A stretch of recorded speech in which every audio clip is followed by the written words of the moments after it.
Tom Ruffalo, president of eSecurity Solutions. And today we're talking to Paul Eiler, Barracuda, leader in cybersecurity and a partner of ours. We're going to cover a lot of ground today. So our webinar today is designed to answer questions about today's security challenges and the right solutions to address those new challenges. So with that, I'm going to turn it over to Paul. Great. Thanks, Tom. Good morning, everybody. Thanks for joining us. I also wanted to take a moment to introduce Sinan Aaron. Sinan is joining us all the way from Portugal. He's our VP of Zero Trust. I want to thank him for jumping in and making it quickly. Folks, as we talk about Zero Trust and modern cybersecurity solutions, there's quite a few things that we wanted to cover. And Tom and I had a conversation about where's the state of the market today. If you work with eSecurity, Tom and his team are always on the front end of where is the market going and what kind of challenges do we need to be looking for moving forward. Today, we're going to cover 4 areas, if you will. Sinan and I are going to kind of split this up. We're going to do this more of like a Q&A. We thought that would be a little bit better. Tom and I discussed some questions that we typically get, and he had some very specific thoughts on some areas that we thought might be impactful. So we're going to kind of go that route. Tom, why don't we get started? And Sinan, Sinan, you want to take a minute and introduce yourself as well? Sure. Yeah, thanks. Good to be with you, Paul, Tom. Hello, folks. My name is Sinan Aaron. I'm the VP of Product Management for Barracuda's Zero Trust product portfolio. Great. So let's start off today by talking about the cloud. We've got employees, applications, servers, networks are now heavily in the cloud. So the question to Barracuda is, how does that affect the ability to control company assets, usage, and security? Yeah, if we can go to the next slide, Tom, I'll maybe illustrate how we end up here, right? Just to kind of, some of these folks, like us might be dating back quite a while, doing network security, endpoint security, data security. But if you think about it, eventually we started within the 4 walls of our office that constitute a secure area, right? That was our perimeter. You come to work every day. We didn't have Wi-Fi. You plugged in, you put the network connection, or you might have a desktop that was wired. You might have the good old NAC, network access control. It did some basic sanity hygiene checks on your device, and voila, you were on the network. Straightforward. The 4 walls of the office defined the perimeter, defined where you have to go to access all the applications, all the data, all the work product was within those 4 walls. We had racks, we had servers, right? We still have a good bit of those, but things evolved, right? Now, from that, we moved to networks because we now had branch offices, satellite offices. We did M&A and stitched a bunch of companies together, right? So it broadened, and we provided connectivity between these offices, and then there's now more applications. There was multiple domain controllers, active directories. So things started to get a little bit more complex. So we connected these networks with site-to-site VPN, and we give some of our teleworking employees, some of our traveling employees access through a VPN concentrator. Therefore, we started defining the security perimeter with DMZs, with segmentation, etc., right? But eventually now, especially after the pandemic, we become very much aware that we live in a world where our employees are quite distributed, and the applications and the data that we interact every day is quite decentralized, right? Now, in that new paradigm, you have to really evolve your security controls. There is really not a security perimeter anymore. If your application like Microsoft 365 is hosted, you can access it from anywhere. I happen to be in Portugal. I have access to pretty much all my applications. I haven't lost any connectivity and access. But I need to go additional hubs, right? I need to make sure that this hotel network that I'm connected to, I should assume it's hostile. It's essentially the core Zero Trust principle that we have to adapt to, especially after the pandemic. We had to accelerate our efforts to adapt to this new paradigm. So I have to assume that my employees, my workers, my partners, my consultants and contractors are connecting from various networks. They might be sitting in a Starbucks or a hotel Wi-Fi like mine. So I cannot trust any of their connectivity. I cannot trust this notion of a source IP address where I can put in the firewall. Those days are over, right? Therefore, we have this new paradigm called zero trust, where we assume that the network is hostile. Therefore, we have to leverage identity instead of networking, meaning we have to make sure that the access, no matter which IP, which geolocation, wherever from the world, what kind of a network it's coming from, every single time we have to make sure it's coming from Tom, it's coming from Paul, it's coming from Sinan. We have to attest the identity of the user. The next thing, the next important principle for zero trust is least privilege. So this is actually very old. If you look into the military domain, the intelligence domain, they have been doing that for decades, right? Essentially, you should only get access to what you need to get the work done, right? You shouldn't be able to see all these network servers. You shouldn't be able to have access to all the file shares. You should only have access to what you need to get the work done. And therefore, as a zero trust principle, your security organization is responsible to give you role-based access control and trim out all the things that you don't need. They need to right size your access to these resources. So if your account is compromised, if you are phished, if your identity is compromised, they won't be able to, spread and laterally move to the rest of the organization. And finally, I've been actually referring to these over and over again while I was talking about hostile networks and least privilege, is to continuously authenticate and authorize the user, which is a technical term, basically attesting that I am Sinan and I'm giving my correct credentials. I'm using my secondary device to do an MFA or 2FA. I'm using a biometric option. These are all part of the zero trust principle, continuously authenticating that I am who I am. And then authorization, which is the implementation of role-based access control and making sure that I'm accessing a work product, an application, a data source that I need, that legitimately need, explicitly need to get the job done. So those are the three core principles. Okay, so that leads to the next question then. So what solution does Barracuda specifically have to manage, to secure us in an environment where we have distributed assets and, and even things like securing applications that are in the cloud and users and servers? I mean, it's a lot of stuff that needs to be secured. That's right. That's right. Therefore, we do offer a solution called Cloud Gen Access.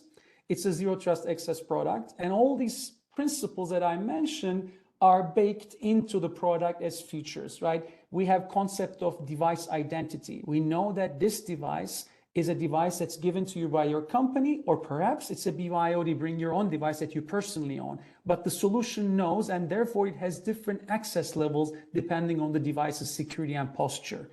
We know that you work for HR. We know that you work for finance. You work for product organization, engineering, or accounting. Therefore, we only show you the applications that you need given the function that you work within, right?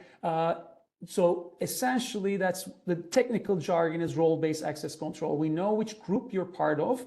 Based on that group, we only show you the applications that you need that is explicitly assigned to that group, right? If you're HR, you see HR portals and HR applications. Maybe the HR portal is accessible by everyone, but some parts of it is only accessible to you. We don't really differentiate between whether an application is internal, whether it's a SaaS cloud application, or whether it sits on AWS Azure.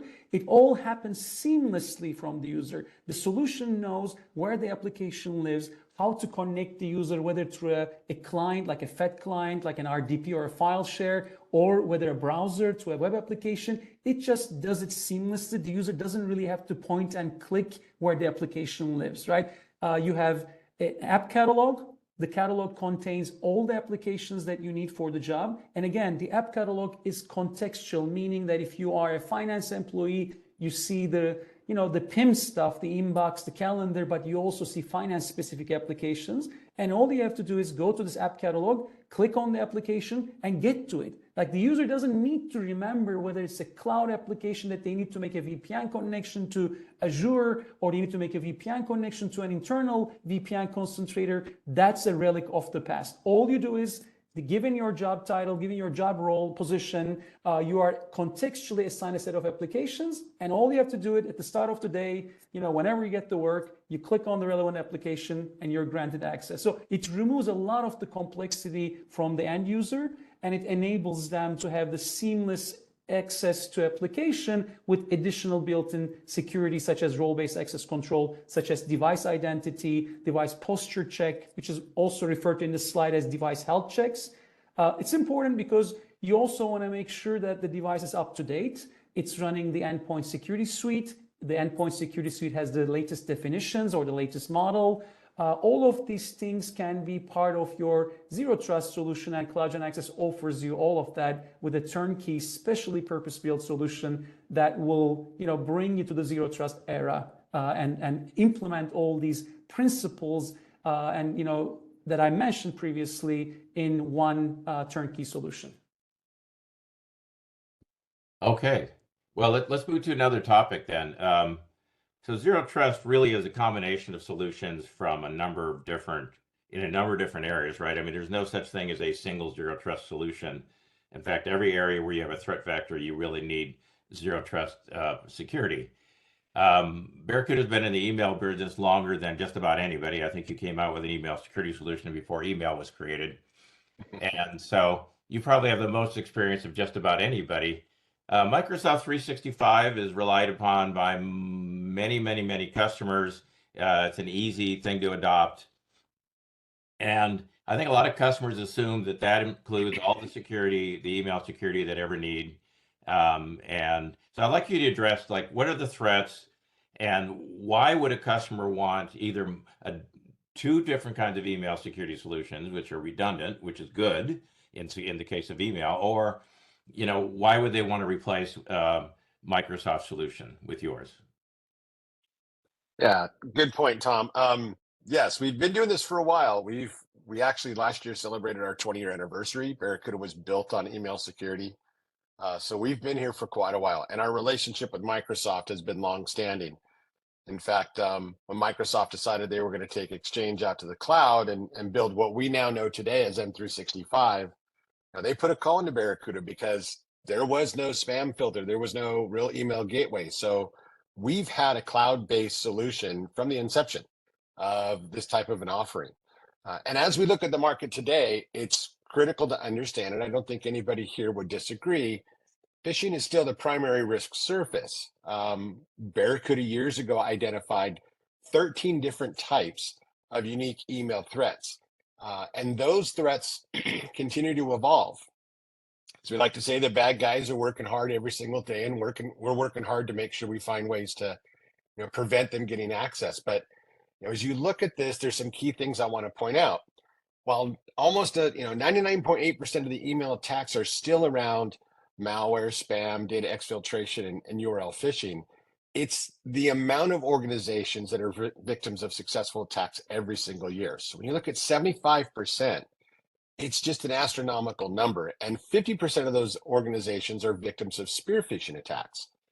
Spear phishing gets to be very challenging because with the advent of AI, with new utilizations around machine learning, essentially the bad guys are getting better. They're getting smarter, which is leveraging the companies like Barracuda and people in the security space to up their game. So we're leveraging these new technologies. Understand that the user and the most important piece of security, and Tom and I have talked about this for years, this is the most dangerous piece in IT is someone's finger. But we're creating more and more layers of security and more tools that really help people out. Next slide, please. And what I really wanted to highlight from our email security piece is how we approach security, generally speaking. Customers need, when we talk about email security, they need something that's effortless. So today, with limited IT resources and complexities and the tools that we use every single day, it needs to be effortless in the way that it protects. So for our perspective, we look at effortless from an anti-phishing. A high efficacy is really critical to the utilization for the customer. We have to be able to help them quickly recover their valuable data. We see these every single day. We used to be watching news or reading our news sources and see all these breaches, and now it's like a common thing. Personally, I've been breached 3 times this year already in some way, shape, or form with personal information. And it's not just the bad guys. We have state, local agencies that are making mistakes, and my information is out there. And finally, the most important thing is we need to optimize resources. the resources that are available to help people manage their security profile is critical as well. It's not just a situation of, well, we can deploy a solution and people are going to be fine. When things do go wrong or when there's a bump, we need to be able to empower the user at the user level with tools that can help them help the IT team mitigate the problems. Barracuda invested in AI-based, machine learning-based solutions close to a decade ago. We've been doing it for a long time. And if you understand the premise of AI or ML, machine learning, the more that it sees, the more instances it can refer to, the more it can identify, and we tell it that this is good or bad habit, the better it gets. And it learns. And that's the beauty of utilizing this type of a technology. From our perspective, we see over 10 billion emails a month. So we just have a large volume that we're able to scan and look at and identify unique things, such as the way that Tom and I communicate via email. We have patterns. Human beings have the way, certain patterns, the way that we communicate to people. If Tom ever got an email from me that said, "Dear Mr. Ruffalo, how was your afternoon?" He'd probably call me and make sure I didn't fall down and bump my head. We've known each other for years. We have a very personal conversation. And solutions like this can actually help identify those little nuances and look for potential threats or potential attacks. More importantly, our classifier API uptime is at 99.9% with a 99.93% accuracy. So by being able to invest long-term and really work on fine-tuning the efficacy of the product, we can deliver a solution that enhances what Microsoft currently offers. Microsoft builds an OS, they build products that we use. They're managing things in cloud deployment. And they do have a security layer, but it's not at the depth that we put into it. This is what we focus on, and that's why an addition can really enhance it. I'm going to show you a way that you can see how much more efficacy you can get out of this product by looking at Barracuda. We have a tool called the Email Threat Scanner. This is a technology we acquired a few years ago, and it's been constantly evolving. And I can tell you this, it's the #1 tool that I use with my partners every single day. Essentially what it does is it goes and it looks at your M365 instance. It looks at all of the email boxes and it digs down to the lowest levels and it looks for any potential threats, and it gives you multiple different snapshots. It will tell you how many threats it's finding, which employees specifically are affected, what type of targeted threats are going to the individual level or to the organization broadly. And it gives you some very specific information around things like DMARC and your domain. So it's looking for brand protection. It's looking for anything that might come in one way, shape, or form through that threat vector, which is email. It is absolutely free. You can use it today if you're using anybody's email security. So if you're on Microsoft, you think it's just fine, you want to see how good it is, you can run this scan. If you're using one of our competitors, you want to see how well your system's configured. Are you missing anything? Are there certain needs that maybe you can identify that certain individuals in certain parts of your organization, like in finance or HR, might need some personal training on security because they're clicking on things or not necessarily catching things?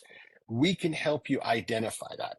It's a very powerful tool. As you can see, north of 20,000 companies have already run it.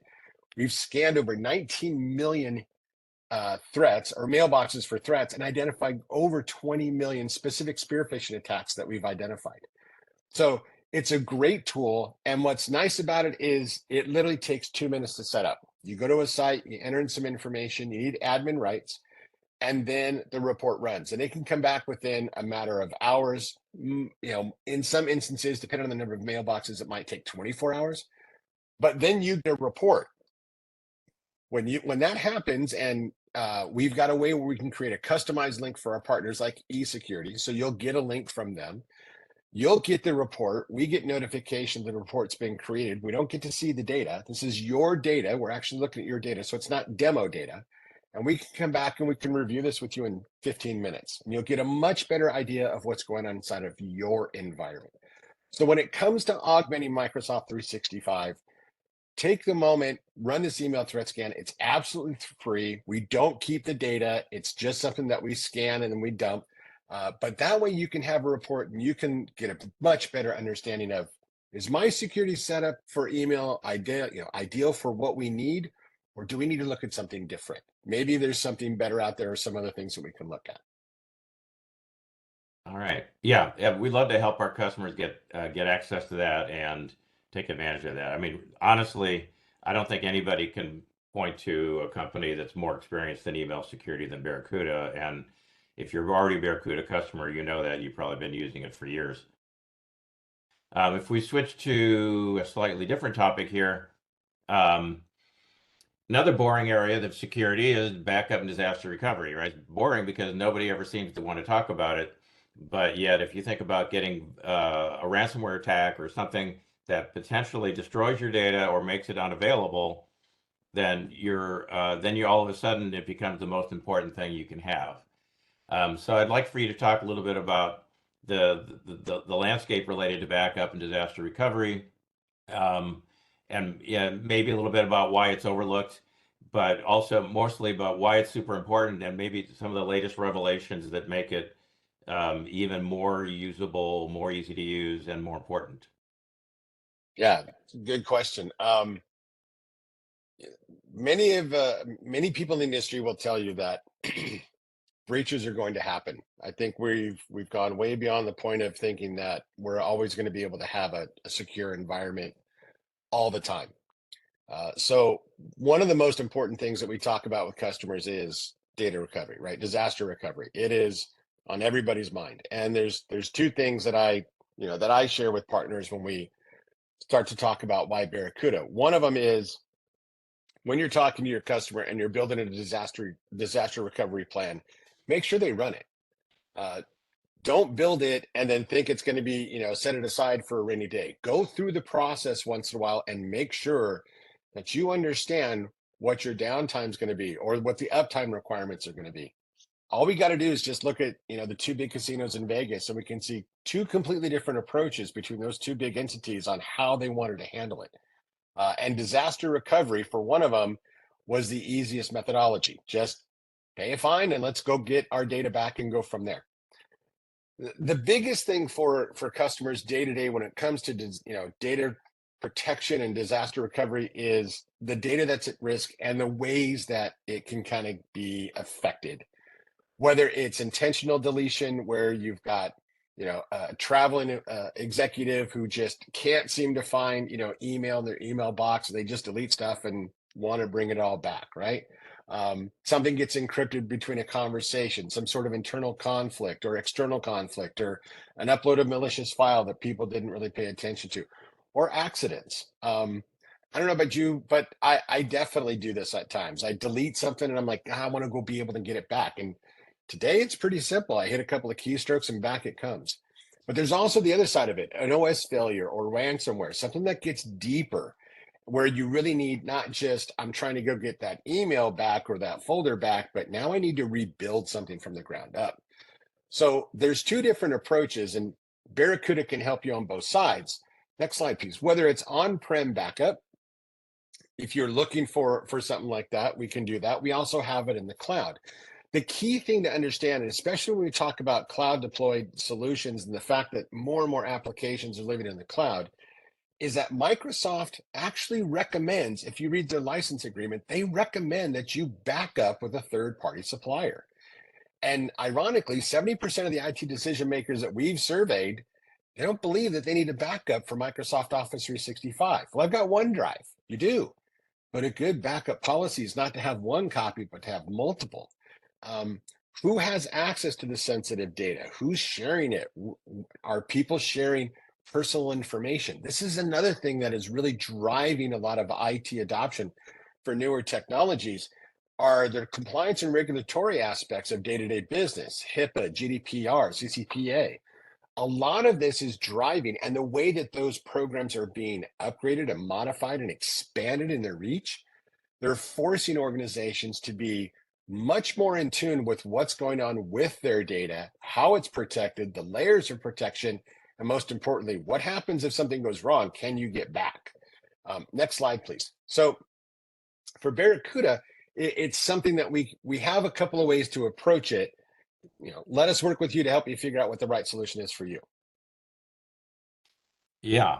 And so just I was going to interject with yet another question. So what should they be thinking about for 2024 in terms of backup disaster recovery? I'm sure it changes on an ongoing basis, and companies may not all be aware of what's going on. Yeah, I think one of the things that we found is, as I mentioned before, Barracuda has two different types of products. We've got on-prem backup, which is really what we're looking for physical or virtual appliance. This is pretty common. Most people get the concept of what we call physical backup. Cloud to cloud backup is becoming more and more predominant. We get a lot of calls on this. It was one of our top selling categories last year. And it's really around the rapid adoption and expansion into Office 365 and Microsoft 365. Anything that's as a service, right? It's understanding that I don't need to just look at the email threat, the email piece of it, but what about SharePoint? We use SharePoint a lot internally. It's a great resource for us so that globally, when Sanan's out on the other part of the globe, I can put something in a centralized location and we can collaborate on it. That's an extremely powerful utilization. OneNote is something that I use every single day, a place where I can centrally keep notes on conversations, activities, events, anything that I'm collaborating on. And I need to be able to back those things up. And Teams, more and more people are now using products like Teams, and we can offer a way to actually back up all of that data. So if something were to go wrong, we can help put it all back together very quickly. Next slide. But an area that I think a lot of people really want to start thinking about, when we look at the email side of it and that email threat scan, this is something else that I bring up to partners, and customers are really excited about this and are adopting, looking at it. It's something we call Data Inspector. So I want to paint a picture. We've got a company. We've identified that there was a potential breach. We've identified what the bad source is. We have some certain particular information. So now we can create rules and rectify it. But have you taken the step to go back and see, have we backed up anything that might have come from that source? Because companies typically do daily backups, some do hourly backups, but you're constantly backing up data. And you may have some malicious content that's actually now sitting dormant in your backup environment or your backup infrastructure.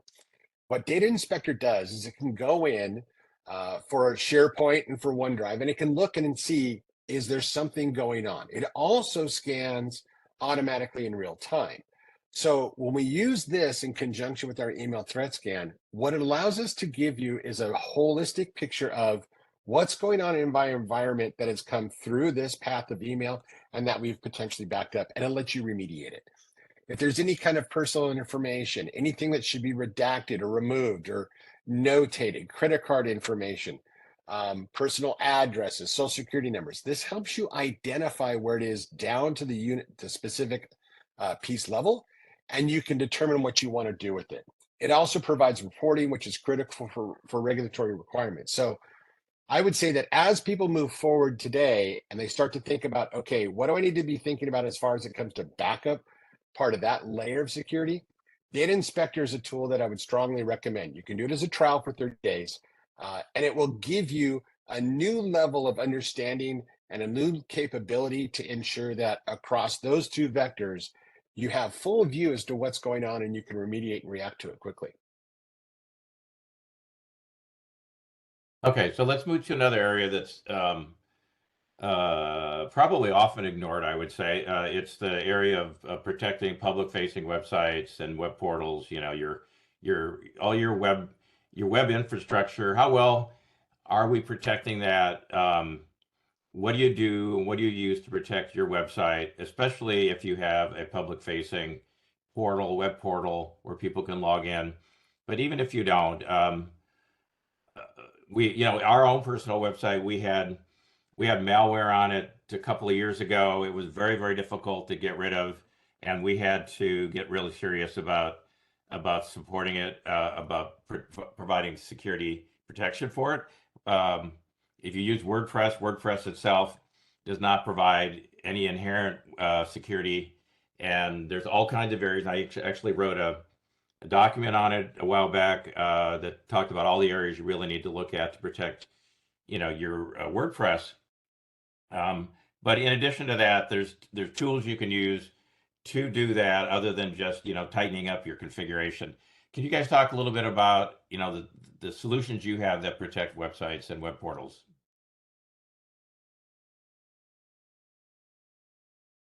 Yeah, sure. I'll jump in, and then Sanan, I'll ask you to jump in as well and give an expanded view of it. But yeah, let me set the groundwork for everybody. Back in 2021, we actually worked with a third party company, and we did a survey around what we call the application layer and breaches in that area. And folks, if you don't understand, a real simple way to understand how the bad guys make this all happen is the first thing that they want to do is they want to get someone's credentials, and that's typically through an email threat, some sort of breach from an email perspective. And once they can get credentials, they'll sit back, they can monitor, they can idea of what the network's like, they understand your security profile, and that's where the attack happens. The real damage is when they get to the application layer. And in this survey, you can see, over the last 12 months, 72% of IT decision makers had suffered a successful security breach at the web application layer. And it's not just that 72%, 7 out of 10, more than 7 out of 10 had a breach, but almost half of them had suffered multiple breaches at the app layer.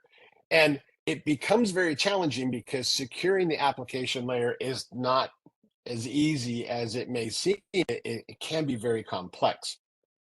So it's one of the things that we have taken a lot of time at. Barracuda has actually been in the security area in application security for years. It might surprise some people to know that some of the largest financial institutions in North America rely on Barracuda to secure them. Let's go to the next slide, Tom. But to give you a broader impact, it affects companies of all sizes, right? These are the areas that Cybernomics has reported. These are the areas where hackers make money. These are the top 10 areas. And when you look at them, there are only 3 of them that are really related to email. Where this happens is at the application layer, whether it be a SQL injection or API attacks or zero-day exploits. So it's an area that we really need to put some focus on. The challenge has always been is a web application firewall, which is different than a firewall. A firewall is a traffic cop. A web application firewall is access at the application layer. Web application firewalls are complex. They require a high level of understanding. They are not cheap. And if you don't understand how to approach, application protection, you can really get yourself in a very bad way. So, as we look at application protection and understanding the things that are critical, we have to have comprehensive protection for apps in the API layer, because now APIs integrate app to app. So if you use something like Salesforce and it integrates with your email, that's at the API layer. And we have to be able to secure those links. You need unmetered DDoS protection. That's critical. You need machine learning to help you with bot protection. I recently did an event with a partner, and we sent out an email invite through LinkedIn. And in less than 6 hours, we had 300 registrants, which was shocking to us.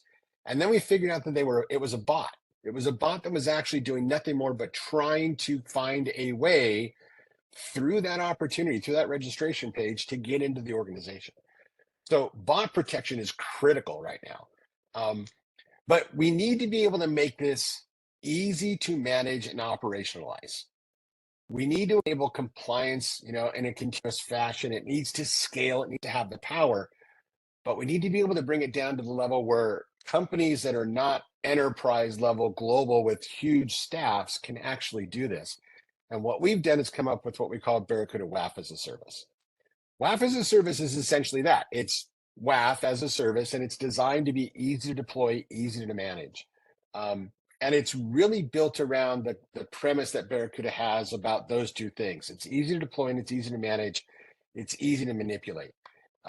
We don't have an interface for you, but it's really built around that premise. And last year at our national partner conference, this was the one product where our partner community came back in droves and said, we want to see more of this, because it allowed them for the first time to take a very complex solution and bring it down to a customer base where it was much easier to understand and much easier to deploy. This product can literally be deployed in a matter of 3 steps. We've also got a tool called the Barracuda Vulnerability Manager, which we'll get into a bit. But Sinan, do you want to expand on this ease of use for WAF as a service and how companies may look at this from a more holistic approach and the critical nature of it?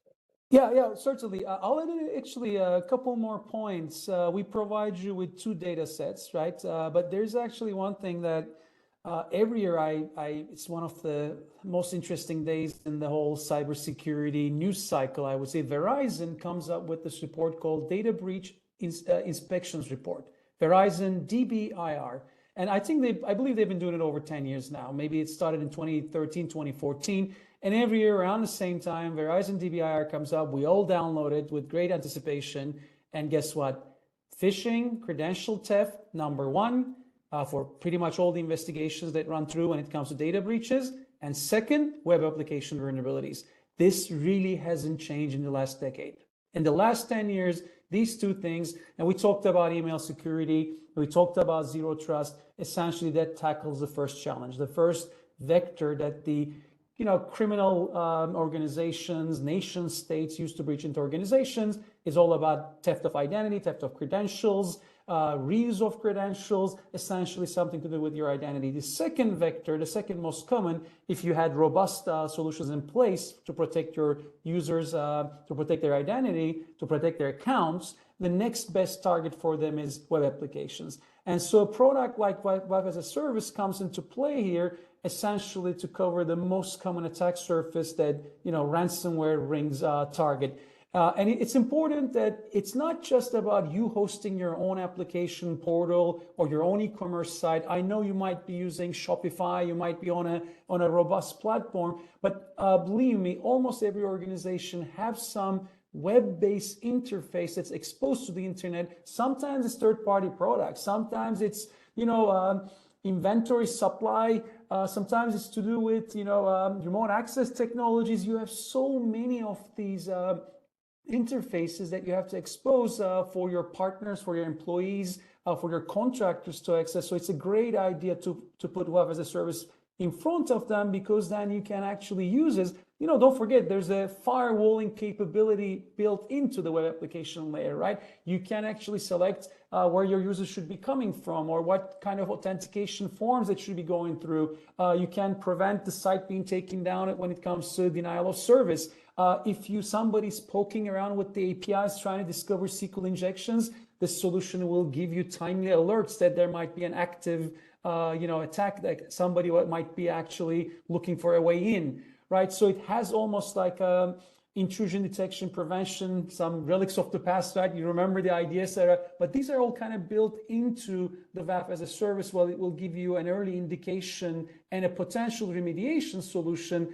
for somebody trying to brute force usernames and passwords on this web application, or somebody's trying to find a SQL injection. So I think it's a very timely investment, whether you host your own portal, website, your e-commerce site or not. You always have some web interface exposed to the public, internet. And Verizon found that it is a beachhead for majority of the data breaches. They will find one of these legacy WordPress, Joomla frameworks. They will use an existing known vulnerability, or they will sometimes discover what's called one days. It's a relatively recent vulnerability, but the customer base of this product didn't have time to patch it in time, right? They will leverage that in order to establish a beachhead.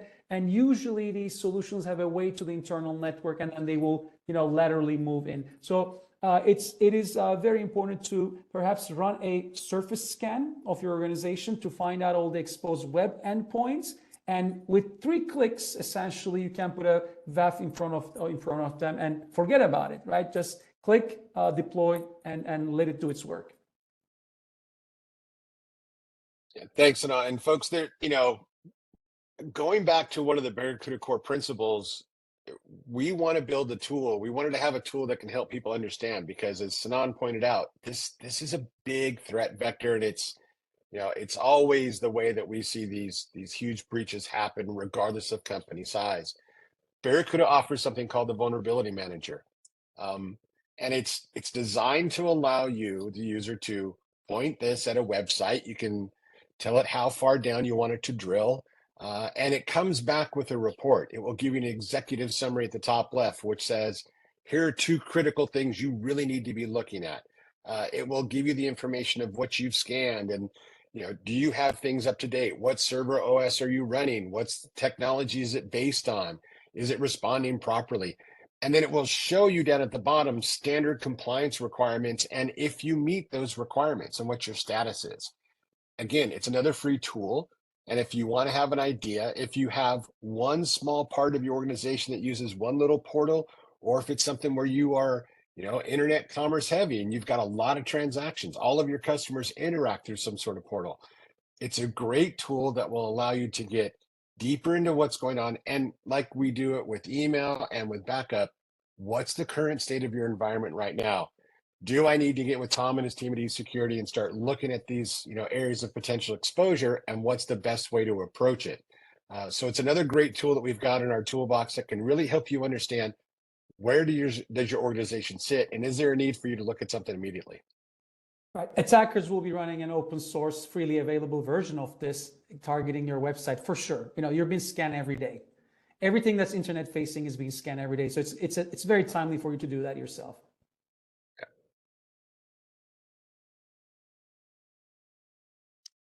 So, folks, those are the 4 areas that we wanted to talk about. I wanted to highlight one more thing, and then I think Tom's going to tell you a little bit more about eSecurity. But one of the things that's important for us at Barracuda is what we call first value or time to value. A lot of our solutions are designed utilizing these tools that we've shown you, like the email threat scan, so that when we go through and we look at that data, the ability for us to actually activate on your behalf. So if you decide that you wanted to move forward with Barracuda email security, for example, and you run an email threat scan, your organization is going to be experiencing what it's going to be like to have that as part of your infrastructure instantaneously. And that's one of the things that I really love about Barracuda is that a lot of our solutions have a very immediate or very short time to value. So your organization is going to see the benefits in a very short period of time. That's also critical when it comes to budgeting and when we're asking for funds for projects or we identify a new threat or a new potential problem and we need to get funding for it. Being able to help you understand and relay that to the finance department about time to value. Look, we know we're going to spend this money and it might be outside of the budget, but we're going to see an immediate impact. It's not only going to decrease our risk profile, but we're going to have a much better environment. We're going to increase productivity. We're going to give time back to IT. We're going to leverage things like AI and ML and automation that will really enhance the effectiveness of our IT team to look at the bigger picture and focus on the bigger problems. So work with us and your team at eSecurity, and we can help you guys really understand not only what your security posture looks like, what things you need to consider, but more importantly, how we can help you with some of these tools demonstrate the value of what we can bring to your organization.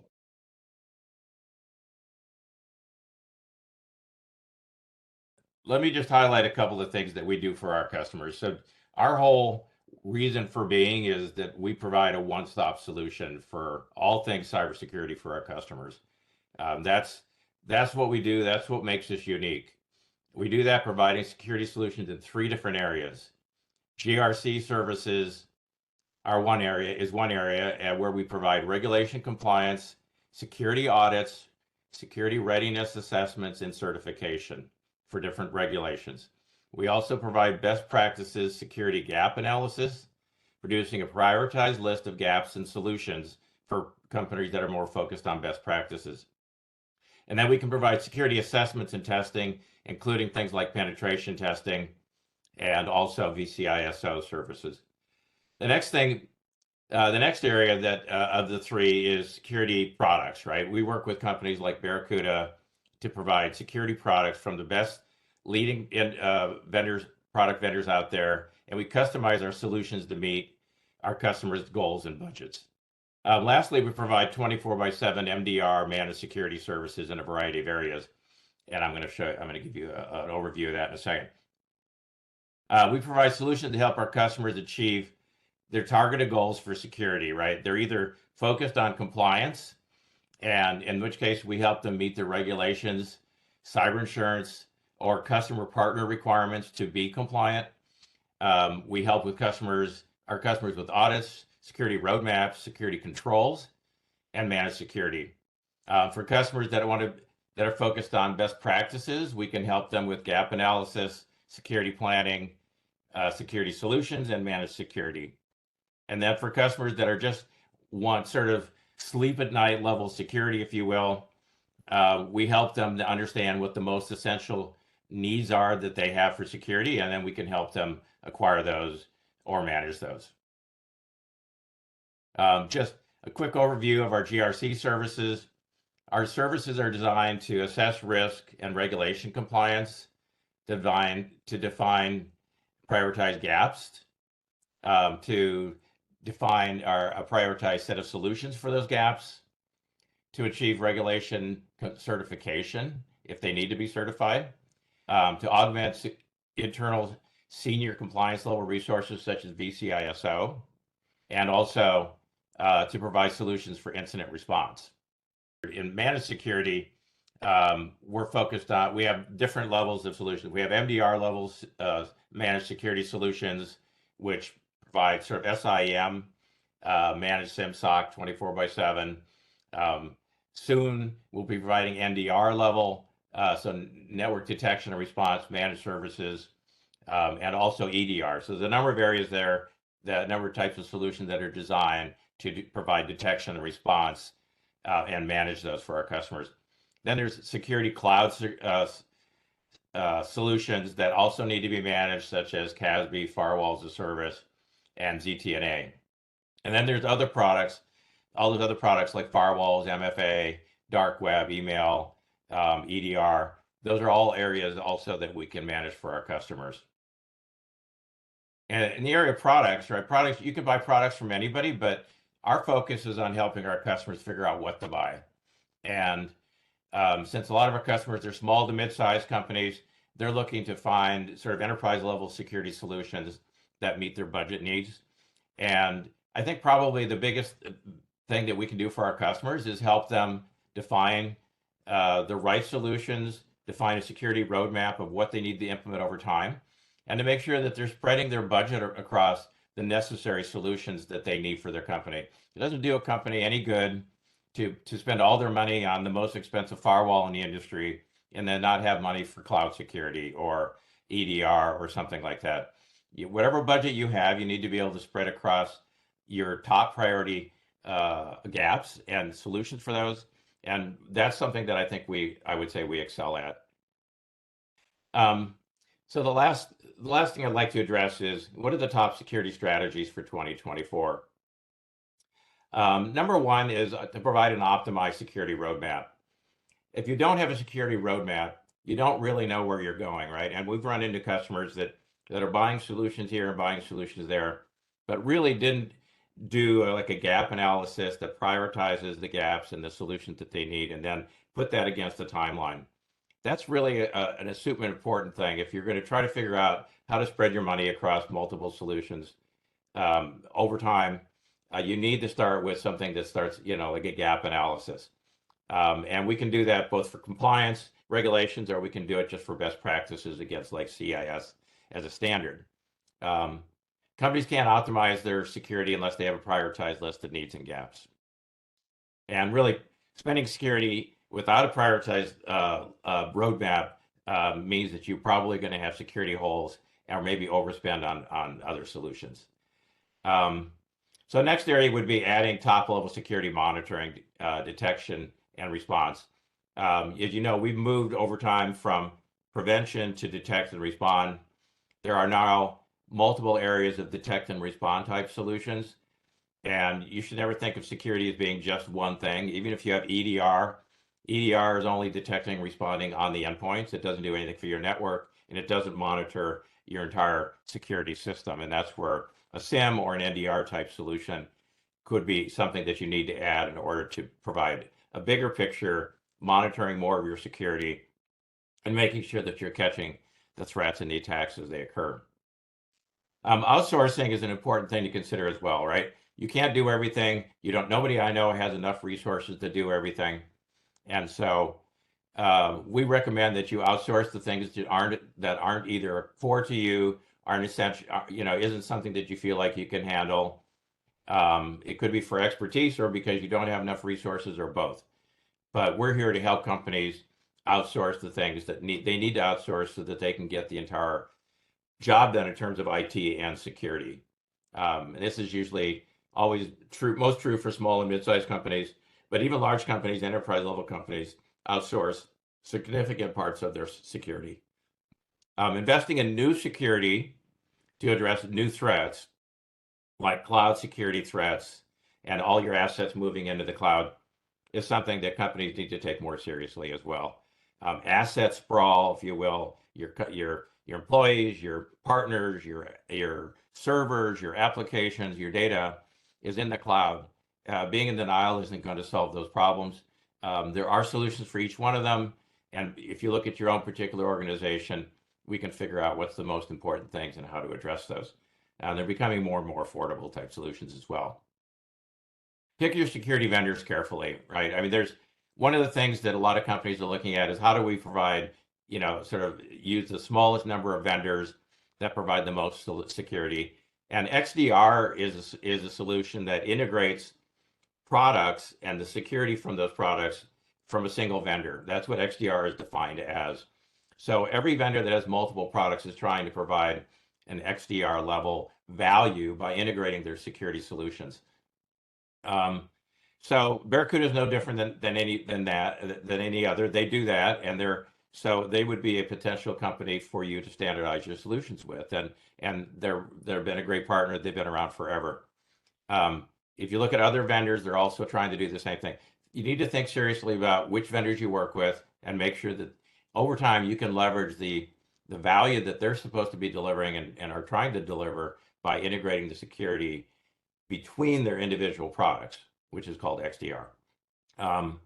And you want to leverage third-party solution providers to help define the best combinations of security vendors that will meet your needs. And we can help you do that because we work with so many different vendors.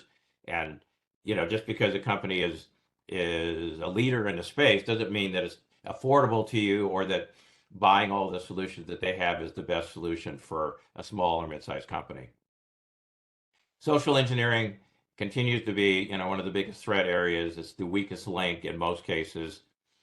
And so cyber training, redundant email security, which we were talking about a few minutes ago, access control are super, super important. Those are major areas of concern for companies. That has to be an area where companies invest in order to be secure. Our current focus as a company right now is trying to get our customers to define security roadmaps. And through whatever formal or informal method we need to come up with you, we can help you define your roadmap over time for the right solutions that give you the best security within your budget. I don't think there's anything more important that any company can do than provide that, and that's what we're here to help you do. Paul, you have any closing thoughts or anything?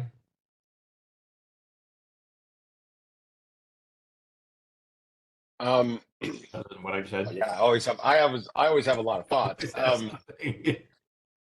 No, folks, look, we really appreciate your time in joining us. Again, Sinan, thanks for jumping in all the way from Portugal. Appreciate you finding time to fit this in. Folks, I mean, a lot of topics that we covered, a lot of different areas. I think, to speak to what Tom just highlighted, work with eSecurity, get a really good understanding of what your security profile is. Not everything can be done at once. Some of these things you need to take time and plan some things out. But from our perspective, we've got some great tools that are free for you guys to use. You can use 30-day trials like with Data Inspector. Take some time and get yourselves a real good idea of what your baseline is, and have a better understanding of what your environment is. We have, in the 8 years I've been associated with Barracuda, that email threat scan always comes back with something, and we always have an aha moment with the customer, like, wow, I didn't think about that, or I didn't see that part of it. It's not that they're not doing a great job. It's the fact that there's just so many different threat vectors and so many different creative ways that these things are coming in. You need to leverage some of these tools to really help you what's out there. And one thing that I didn't talk about, but all of those tools that I showed you, they're not a one-time use. You can use that email threat scan and then go and even if you think you've got a great platform and you're happy with it and it's doing what it's supposed to do, run it and then run it in 6 months and see what that looks like. And make sure that you understand, do you have an employee education need? Are there some new policies that you create? Take the time to use those because they're free, they're very powerful, they're very insightful. And I ask you to, take a moment and consider that. Appreciate everybody's time today. Our time's up. Thank you for attending. We will follow up with you all and hope you had a great week. Thank you. Appreciate everybody's time today. Our time's up. Thank you for attending. We will follow up with you all and hope you had a great week.